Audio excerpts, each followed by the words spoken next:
The years of stalemate on the Western Front were decisively ended in August 1918 when the Allied nations launched the first of a series of offensives that drove the German army out of France and threatened to take the war onto German soil, forcing the German government to sue for peace. The resulting armistice came into effect at the 11th hour of the 11th day of the 11th month of 1918. The Great War had ended with an Allied victory. The Road to Victory series reveals the parts played by the Army Corps during 1918 and the final phase of the war, the period which came to be known as the 100 Days Offensive.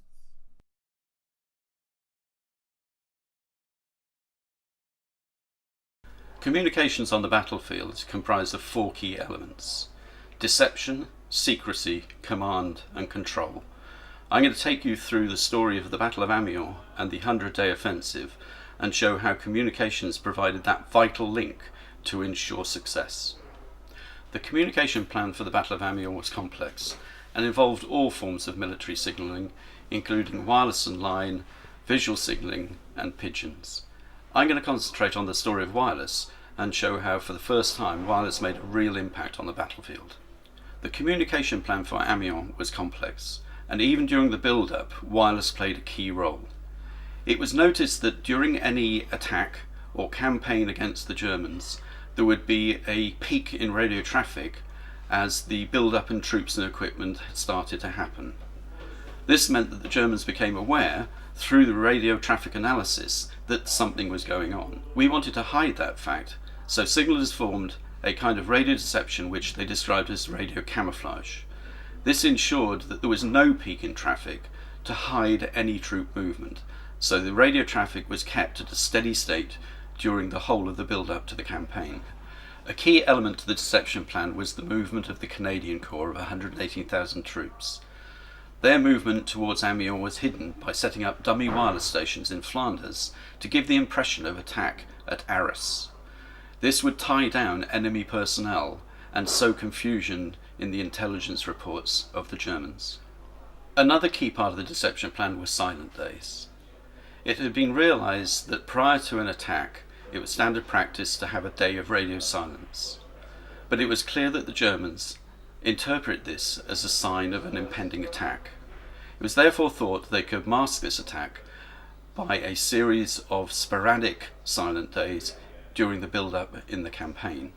The final part of the deception plan was the timing of the artillery barrage. Prior to Amiens, any attack was preceded by days of bombardment to soften up the enemy position, therefore giving away the timing of the attack.